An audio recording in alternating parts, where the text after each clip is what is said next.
اعوذ باللہ من الشیطان الرجیم بسم اللہ الرحمن الرحیم۔ اللہ کا غصہ ٹھنڈا کرنے والی تسبیح پورے دن میں ایک مرتبہ ضرور پڑھیں۔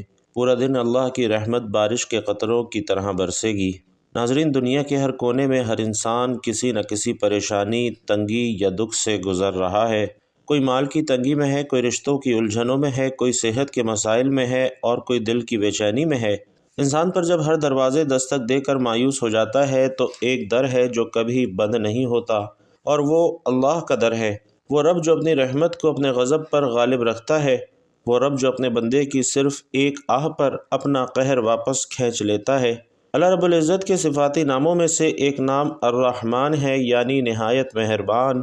اسی طرح الغفور اور الحلیم بھی اس کی رحمت و بردباری کو ظاہر کرتے ہیں، لیکن ہمیں یہ بھی یاد رکھنا چاہیے کہ اللہ جبار، قہار اور منتقم بھی ہے۔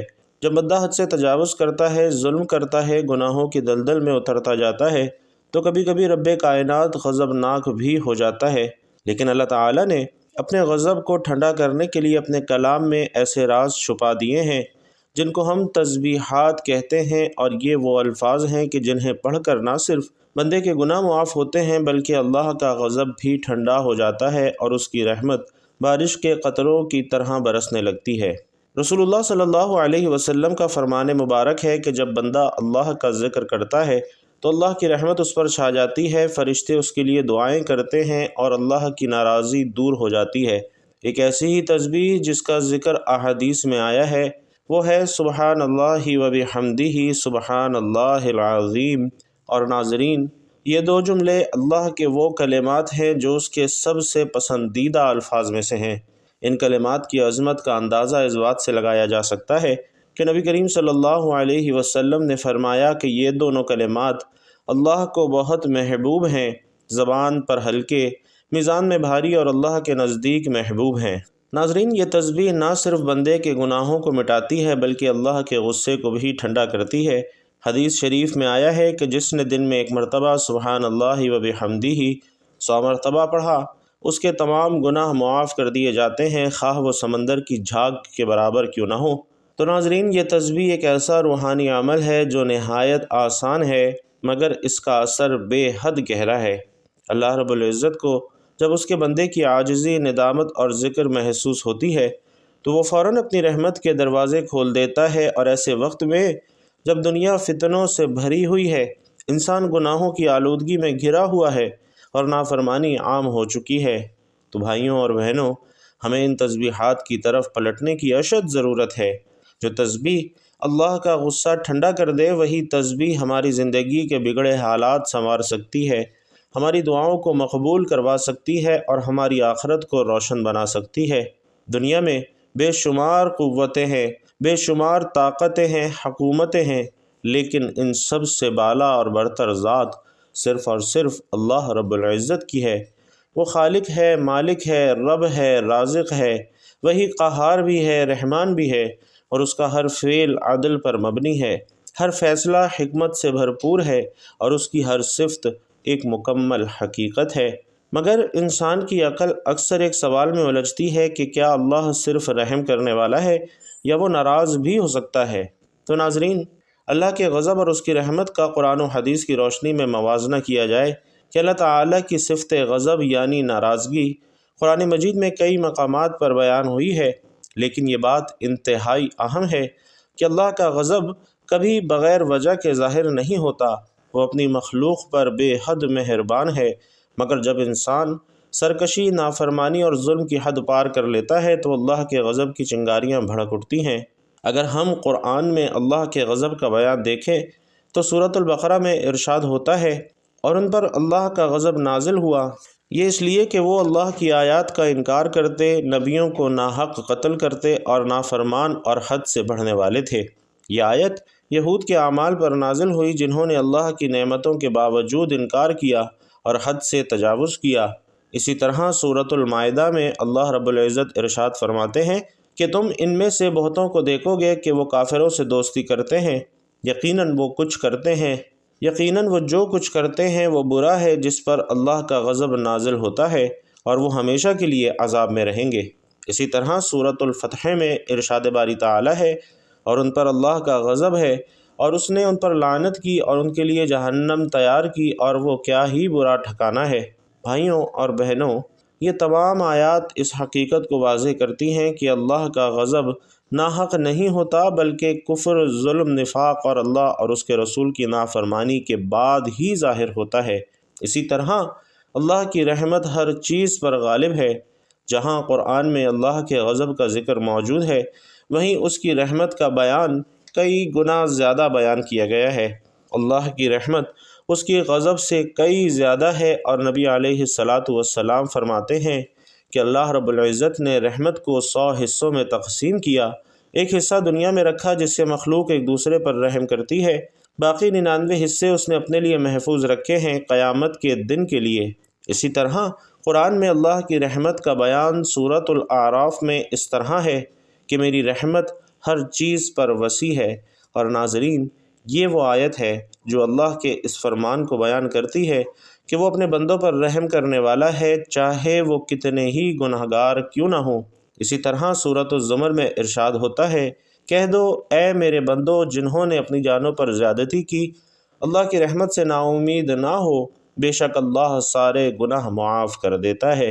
اور ناظرین، یہ آیت ان سب گناہ گاروں کے لیے امید کی کرن ہے جو توبہ کے دروازے پر آنا چاہتے ہیں۔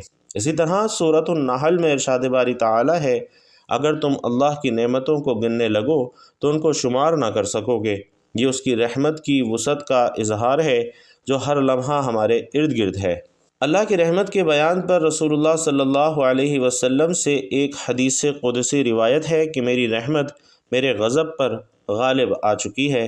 ناظرین، یہ حدیث نہایت اہم ہے کیونکہ اس میں اللہ تعالی خود اپنی صفت رحمت کی برتری کا اعلان فرما رہا ہے، اور یہ اعلان ہمیں مایوسی سے نکالتا ہے اور توبہ کی امید دلاتا ہے۔ بھائیوں اور بہنوں، انسان جب ذکر الہی سے دور ہو جاتا ہے تو اس کی زندگی میں بے برکتی، بے چینی اور مصیبتیں بڑھنے لگتی ہیں۔ اللہ کی ناراضگی صرف گناہوں سے نہیں بلکہ غفلت سے بھی ظاہر ہوتی ہے، اور یہی وہ مقام ہے جہاں تسبیح کا کمال سامنے آتا ہے۔ اللہ تعالیٰ خود قرآن میں فرماتا ہے، اور اللہ کی تسبیح کرو صبح اور شام۔ ناظرین، تسبیح اللہ کی یاد ہے، اس کا جلال ہے، اس کے حضور عاجزی کا اظہار ہے، اور جب بندہ رب کو پکارتا ہے تو اللہ کا قہر نرمی میں بدل جاتا ہے۔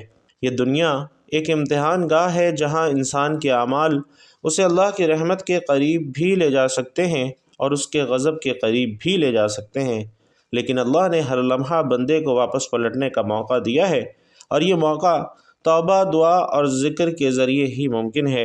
دنیاوی زندگی میں ہم جب کسی طاقتور کے در پر جاتے ہیں تو اس سے بات کرنے کا ایک خاص طریقہ، آداب اور الفاظ ہوتے ہیں، لیکن جب ہم رب العالمین کے دربار میں حاضری دیتے ہیں تو وہ سب سے زیادہ محبت کرنے والا، سب سے زیادہ سننے والا اور سب سے زیادہ معاف کرنے والا ہے۔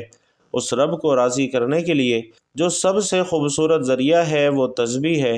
تسبیح صرف زبان سے ادا کیے جانے والے الفاظ نہیں، بلکہ یہ دل کا جھکاؤ، روح کا جھکاؤ اور اللہ کی عظمت کا عملی اعتراف ہے۔ تسبیح عربی لفظ سباح سے نکلا ہے جس کے معنی ہے اللہ کی پاکی بیان کرنا، اسے ہر نقص، کمی اور عیب سے پاک ماننا، اور تسبیح کے ذریعے ہم اللہ کی بڑائی، عظمت اور کمال کو مانتے ہیں۔ اور جب بندہ دل سے اللہ کی تسبیح کرتا ہے تو زمین، آسمان، ہوا، پانی، حتیٰ کہ کائنات کی ہر چیز اس کے ساتھ شامل ہو جاتی ہے۔ سبحان اللہ! تسبیح ایک ایسا عمل ہے جو دل کو اللہ کے قریب اور زندگی کو بابرکت بناتا ہے، اور قرآن مجید میں تسبیح کا ذکر تقریباً ہر دوسرے پارے میں آتا ہے۔ اللہ رب العزت خود فرماتے ہیں کہ اللہ کی تسبیح کی ہر وہ چیز جو آسمانوں اور زمین میں ہے۔ اسی طرح سورۃ الحشر میں آیا ہے کہ وہی اللہ ہے جس کی تسبیح ہر چیز کر رہی ہے، اور سورۃ الطٰہٰ میں بیان ہے، تو اپنے رب کی تسبیح کر صبح اور شام اور رات کے کچھ حصے میں بھی۔ اور یہ آیات ہمیں یہ سکھاتی ہیں کہ تسبیح کوئی اختیاری عبادت نہیں ہے بلکہ ایک فطری عمل ہے۔ اگر انسان نہ کرے تب بھی کائنات اللہ کی تسبیح کر رہی ہے۔ اللہ تعالیٰ جس طرح اپنی ذات میں بے مثل اور بے مثال ہے، اسی طرح اس کی ہر صفت ازلی اور ابدی اور لامحدود ہے۔ تاہم ناظرین، اس کی صفت رحمت کی کیا کہنے کہ اس کی صفت رحمت سب سے بڑھ کر ہے، اور خود قرآن مجید میں اللہ رب العزت ارشاد فرماتے ہیں کہ میری رحمت وسیع ہے ہر شے پر۔ حاملین عرش مومنین کے حق میں اللہ کے حضور بخشش کی دعا کرتے وقت کہتے ہیں کہ اے پروردگار، تیری رحمت ہر چیز پر پھیلی ہوئی ہے، بس تو بخش دے ان لوگوں کو جو توبہ کرے۔ بخاری اور مسلم کی یہ حدیث بھی اللہ کی رحمت کا مظہر ہے کہ جو شخص نیکی کا ارادہ کرتا ہے اس کے نامہ اعمال میں ایک نیکی کا ثواب لکھ دیا جاتا ہے، اگرچہ وہ شخص اپنے ارادے پر عمل نہ کر سکے، اور اگر وہ اپنے ارادے کے مطابق نیک کام کر لے تو اسے 10 نیکیوں کے برابر بلکہ 700 یا 700 سے بھی زیادہ نیکیوں کا ثواب دیا جاتا ہے۔ جبکہ دیکھیے اس کے برعکس اگر کوئی شخص برائی کا ارادہ کرتا ہے تو اس کے حساب میں وہ برائی نہیں لکھی جاتی، بلکہ اگر وہ برائی کے ارادے پر عمل نہیں کر پاتا تو اسے ایک نیکی کا ثواب ملتا ہے، اور اگر وہ اپنے برے ارادے کے مطابق برائی کر گزرے تو اس کے نامہ اعمال میں صرف ایک ہی برائی درج کی جاتی ہے۔ گویا اللہ تعالیٰ اپنے بندوں پر مہربان ہے، وہ اپنے بندوں کی خطائیں معاف کرنا چاہتا ہے اور نیک کاموں پر زیادہ سے زیادہ ثواب دیتا ہے۔ ارشاد باری تعالیٰ ہے کہ جو کوئی ایک نیکی لاتا ہے اس کے لیے 10 گنا اجر ہے، اور جو کوئی ایک برائی لاتا ہے تو اسے بس اس کی جزا ملے گی اور لوگوں پر ظلم نہیں کیا جائے گا۔ تو ناظرین، ان سب روایات سے معلوم ہوتا ہے کہ اللہ تعالیٰ اپنے بندوں پر بے حد مہربان ہے، بس اس کی رحمت کا دروازہ کھٹکھٹانے کی ضرورت ہے۔ ایک حدیث میں آتا ہے کہ اللہ تعالیٰ کے پاس 100 رحمتیں ہیں، اور ان میں سے ایک رحمت اس نے جن، انسان، چوپایوں اور زہریلے جانوروں میں بھیجی ہے، اور اسی رحمت کے سبب سے وہ آپس میں پیار، محبت اور مہربانی کرتے ہیں، جبکہ 99 رحمتوں کو اللہ تعالیٰ نے قیامت کے لیے اٹھا رکھا ہے کہ وہ ان سے اس دن اپنے بندوں پر رحم کرے گا۔ اور ایک روایت میں ہے کہ ایک شخص جس نے کبھی کوئی نیک کام نہیں کیا تھا، موت کے وقت اپنے گھر والوں سے کہا کہ جب میں مر جاؤں تو مجھے جلا دینا، پھر آدھی راگ جنگل میں اڑا دینا، آدھی دریا میں بہا دینا۔ خدا کی قسم، اگر اللہ نے مجھ پر قابو پا لیا تو وہ مجھے ایسا عذاب دے گا جیسا دنیا میں پہلے کسی کو نہ دیا ہوگا۔ جب وہ بندہ مرا تو اس کے بیٹوں نے اس کی وصیت کے مطابق عمل کیا۔ اللہ تعالیٰ نے دریا کو حکم دیا اور اس کے اندر کی راکھ جمع کی، پھر جنگل کو حکم دیا اور اس کے اندر کی راکھ جمع کی۔ پھر اللہ تعالیٰ نے اس سے پوچھا کہ تو نے ایسا کیوں کیا؟ تو اس نے عرض کیا، پروردگار، تیرے خوف کی وجہ سے، اور تو یہ بات خوب جانتا ہے۔ اس پر اللہ نے اسے بخش دیا، اگرچہ اس شخص کی وصیت غلط تھی، مگر اللہ تعالیٰ نے اس خوف کی وجہ سے اسے بخش دیا جو اسے قیامت کے دن اللہ کے سامنے کھڑے ہونے سے تھا۔ پس اللہ تعالیٰ سے خوف کھانا بھی اللہ کی رحمت کو متوجہ کرتا ہے۔ اور ایک حدیث میں آتا ہے کہ جب اللہ تعالیٰ نے اپنی مخلوق کو پیدا کرنے کا ارادہ کیا تو ایک کتاب لکھی جو اس کے پاس عرش پر محفوظ ہے۔ اس کتاب میں یہ الفاظ ہیں کہ میری رحمت میرے غضب پر سبقت لے گئی ہے۔ گویا اللہ کی رحمت کی کوئی حد نہیں ہے۔ اللہ تعالیٰ کو اپنے بندوں سے اس سے کئی زیادہ محبت ہے جتنی ایک ماں کو اپنے بچے کے ساتھ ہوتی ہے۔ ایک دفعہ جب ایک عورت کو اپنے بچے کے ساتھ والہانہ محبت کرتے دیکھا تو رسول علیہ السلام نے اپنے صحابہ سے فرمایا کہ کیا تمہارے خیال میں یہ عورت اپنے بچے کو آگ میں ڈال دے گی؟ صحابہ نے عرض کیا، یا رسول اللہ، ہرگز نہیں۔ اور اس پر آپ صلی اللہ علیہ وسلم نے فرمایا کہ اللہ اپنے بندوں پر اس سے زیادہ رحم کرنے والا ہے جتنا یہ عورت اپنے بچے پر مہربان ہے۔ تو بھائیوں اور بہنوں، پروردگار اپنے بندوں پر مہربان ہے، پھر بھی انسان اپنی بری روش، سرکشی اور نافرمانی کی وجہ سے عذاب کا مستحق بن جائے تو اس سے بڑی بدبختی، اس سے بڑی محرومی اور کیا ہوگی۔ حضرت عبداللہ بن عمر رضی اللہ تعالی عنہ کہتے ہیں کہ ہم کسی غزوے میں نبی کریم صلی اللہ علیہ وسلم کے ساتھ تھے۔ آپ صلی اللہ علیہ وسلم ایک جماعت کے قریب سے گزرے اور پوچھا کہ تم لوگ کون ہو؟ انہوں نے عرض کیا کہ ہم مسلمان ہیں۔ اس جماعت میں ایک عورت ہانڈی پکا رہی تھی اور اس کا بیٹا اس کے پاس تھا۔ جب آگ کا شعلہ بلند ہوتا تو عورت لڑکے کو پیچھے ہٹا لیتی۔ پھر عورت نبی کریم صلی اللہ علیہ وسلم کی خدمت میں حاضر ہوئی اور عرض کیا کہ کیا آپ اللہ کے رسول ہیں؟ آپ صلی اللہ علیہ وسلم نے فرمایا، ہاں۔ عورت نے کہا، میرے ماں باپ آپ پر قربان، کیا اللہ بہت رحم کرنے والا نہیں؟ فرمایا، ہاں۔ عورت نے پھر کہا کہ اللہ اپنے بندوں پر اس سے زیادہ رحم کرنے والا نہیں ہے کہ جتنا ایک ماں اپنے بچوں پر رحم کرتی ہے؟ فرمایا، ہاں۔ عورت نے پھر کہا کہ ماں تو اپنے بچے کو آگ میں نہیں ڈال سکتی۔ ناظرین، اس پر رسول اللہ صلی اللہ علیہ وسلم نے سر جھکا لیا اور روتے رہے، پھر سر اٹھا کر فرمایا کہ اللہ تعالیٰ اپنے بندوں پر عذاب نہیں کرتا سوائے ان لوگوں پر جو سرکش ہیں، یعنی اللہ سے سرکشی کرتے ہیں، اس کا حکم نہیں مانتے اور لا الہ الا اللہ کہنے سے انکار کرتے ہیں۔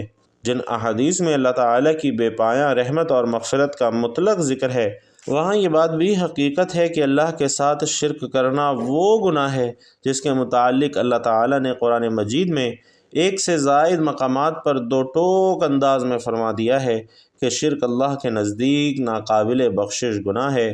بس کسی انسان کا اللہ تعالیٰ کی بے پایاں رحمت اور بخشش کے باوجود اللہ کے عذاب کا مستحق ہو جانا بھی عین ممکن ہے۔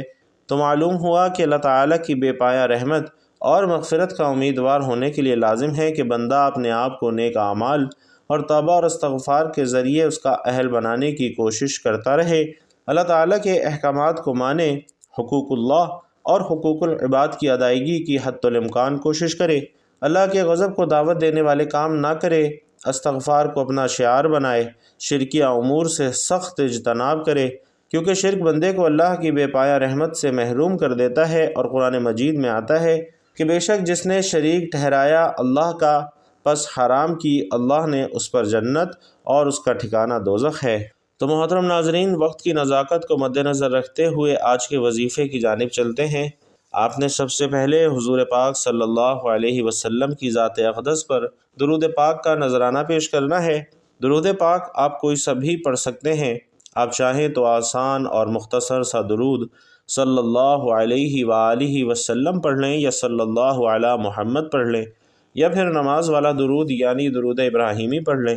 چونکہ درود ابراہیمی کی فضیلت تمام درودوں میں سب سے زیادہ ہے اور پیارے آقا صلی اللہ علیہ وسلم بھی تمام درودوں میں درود ابراہیمی کو ہی سب سے زیادہ پسند فرماتے تھے، لہٰذا کوشش کیجئے کہ آپ بھی درود ابراہیمی ہی پڑھیں۔ خیر و برکت اور ثواب کی نیت سے آئیے ایک مرتبہ میرے ساتھ بھی درود پاک پڑھ لیجئے۔ اللہم صلی علی محمد وعلی آل محمد کما صلیت علی ابراہیم وعلی آل ابراہیم انک حمید مجید۔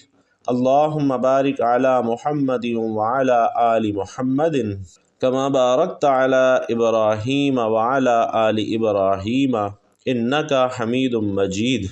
درود پاک پڑھنے کے بعد آپ نے ایک تسبیح سبحان اللہ و بحمدہ سبحان اللہ العظیم کی پڑھنی ہے، اور اس کے بعد آپ نے ایک تسبیح استغفر اللہ ربی من کل ذنب و اتوب الیہ کی پڑھنی ہے۔ اس کے بعد آپ نے 3 مرتبہ سورۃ الاخلاص پڑھنی ہے۔ بسم اللہ الرحمن الرحیم، قل هو اللہ احد اللہ الصمد لم یلد ولم یولد ولم یکن لہ کفوا احد، اور 3 مرتبہ سورۃ الاخلاص پڑھنے کے بعد آپ نے آخر میں دوبارہ درود پاک پڑھنا ہے جو شروع میں پڑھا تھا۔ روز ایک مرتبہ یہ تسبیح پڑھنا شروع کریں اور اللہ کے غضب سے امان، دل کو سکون، زندگی میں برکت اور آخرت میں نجات کا ذریعہ بن جائے گی انشاءاللہ۔ آخر میں دعا ہے کہ اللہ تعالی ہم سب کو نیک اعمال کرنے کی توفیق نصیب فرمائے۔ اللہ تعالی ہم سب کو نیکی کی بات سننے، سمجھنے اور اس پر عمل کرنے کی طاقت اور توفیق مرحمت فرمائے۔ میرا سنانا اور آپ کا سننا اپنی بارگاہ میں قبول و منظور فرمائے۔ جو مانگا مقدر فرمائے، جو نہیں مانگ سکے اپنے فضل و کرم سے بن مانگے عطا فرمائے، آمین یا رب العالمین۔